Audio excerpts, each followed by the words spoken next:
So after an insane amount of build-up and hype, the start of Marvel's Phase 3 has arrived, Captain America Civil War. One of the most anticipated superhero movies ever. Marvel's last two movies, while certainly very enjoyable, weren't exactly the best of the best, at least for me. So hopefully this film gets Marvel back to where they were in 2014. Let's get into this.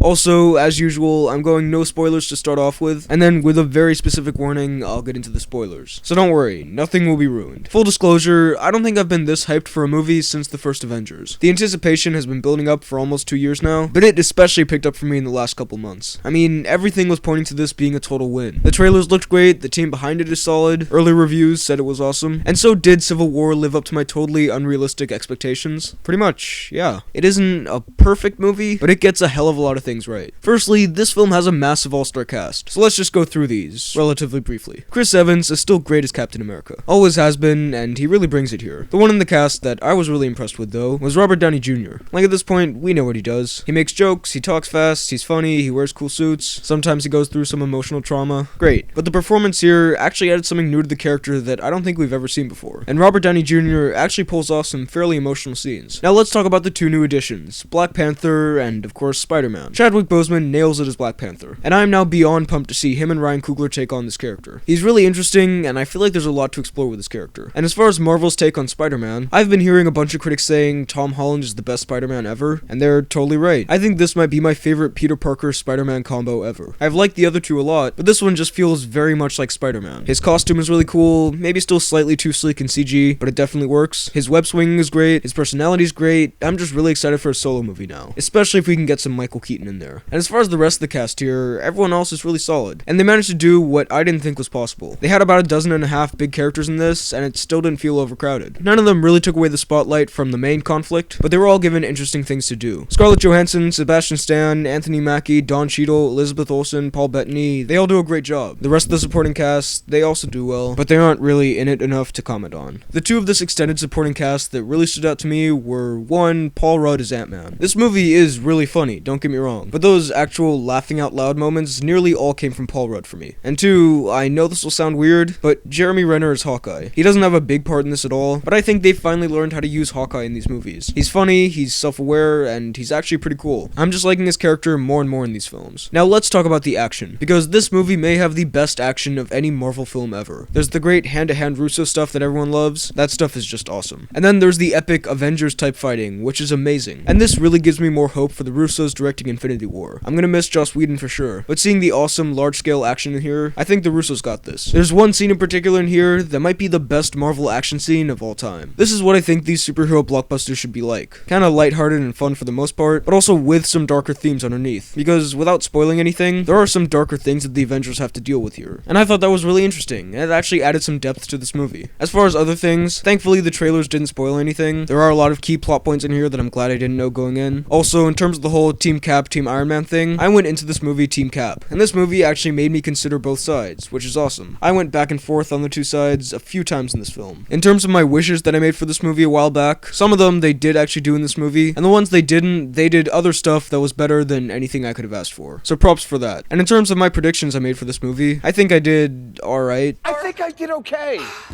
There are some things that I got really right, but there are some things that I got really wrong. Now, as far as the negatives, there are only a few things here. The pacing in the movie is good, but it is a tad bit slow in the first half. I enjoyed it because I thought all of this conflict was interesting, but I think younger viewers might be slightly bored here. There isn't a ton of action in that first half, at least compared to the second, where it really picks up. There is also a main plot line that I'll get into in the spoilers section that I didn't really love. I feel like that could have been taken out, and the movie would have been just as good, if not better. Also, I have to mention this here. I don't know if this is just me, but one or two shots in this movie looked really bad in terms of the CGI. Like, not entire scenes or anything, just one or two shots in particular. I'll just tell you, it's really about 2 shots of Iron Man. I don't know, that just looks unfinished to me, especially compared to all the other great CGI in the movie. That just didn't look that great to me. But to be clear, most of the special effects are fantastic in the film. Overall, Captain America Civil War is an extremely enjoyable movie. There are some things that I wasn't the biggest fan of, and I do think I'll enjoy it more on my second viewing when I know more of what I'm really in for, but I still had a great time with this film. It's funny, it's exciting, it's tense, it deals with some deeper themes and ideas, and I'm giving Captain America Civil War a 9.6 out of 10. Okay, now let's talk some spoilers. If you haven't seen the film yet, click off from this video now. Just come back when you have seen it.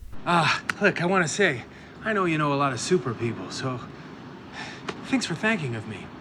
Firstly, I want to talk about that awesome airport action scene. As a comic book fan, that might have been the coolest fight scene I've ever seen in a Marvel movie. It was exciting, it was huge, it was really funny, and Ant-Man went giant, which was amazing. It was like one of those epic Marvel splash pages. Everyone's fighting everyone in this epic way, and it's just very entertaining to watch. Also, seeing Spider-Man fighting Captain America was just fantastic. Having that character in the MCU at all is just awesome, and having him be this good really seals the deal. As far as the other spoilery things go, Crossbones didn't do much. That's fine by me. His whole section at the start was pretty awesome. I just went in thinking he was going to be more of a main player. The end credit scenes were pretty cool. I guess there are now 2 Avengers. Iron Man's Avengers in New York, and Captain America / Black Panther's Avengers in Wakanda. And I guess Bucky is now frozen in a cryo tank until further notice. Also, that Spider-Man tease at the end was pretty great too. Something else I also want to mention is that, like most Marvel movies, there are some tonal inconsistencies here. And while I feel like this movie, for the most part, did well by having some light stuff with darker themes underneath, at points I felt like the tones didn't mesh very well. Like, we go from this fun scene of a giant superhero fighting an android who shoots lasers out of his head, to Tony Stark's dad being beaten to death. There were just a couple of times where I felt it didn't fit together super well tonally. That old twist that the Winter Soldier killed Tony's parents, by the way, that was pretty good too. Although I'm just saying, I did kind of see it coming. Especially after putting together the fact that they showed that opening scene, and then later they showed Tony Stark's parents so you'd know what they look like. Now, my main complaint with this movie is the whole Baron Zemo storyline. Look, it's not terrible or anything, and Daniel Bruhl did a pretty good job as the character, but I just didn't really feel invested in that storyline. When it cut away from the Avengers Civil War stuff, which I personally thought was more interesting, to the Zemo stuff, those were the only moments where I wasn't super into the movie. The whole Winter Soldier stuff was interesting enough, but Zemo never did anything that really blew me away. I feel like there could have been some other plot point that motivated the Avengers to get to where they got without that character. Also, I thought his motivation was a bit weak and cliche. He was there when the Avengers were fighting bad guys, and his family got killed in the process, and now he's out for revenge. His whole storyline wasn't bad, it was just nothing super special in an otherwise pretty outstanding movie. So those were my thoughts on Captain America Civil War. What did you think of it? Let me know down below in the comments. While you're at it, be sure to like this video, check out my Instagram at BHL_Hudson, and subscribe for more videos like the one you just watched. Thanks for watching, and I'll see you next time.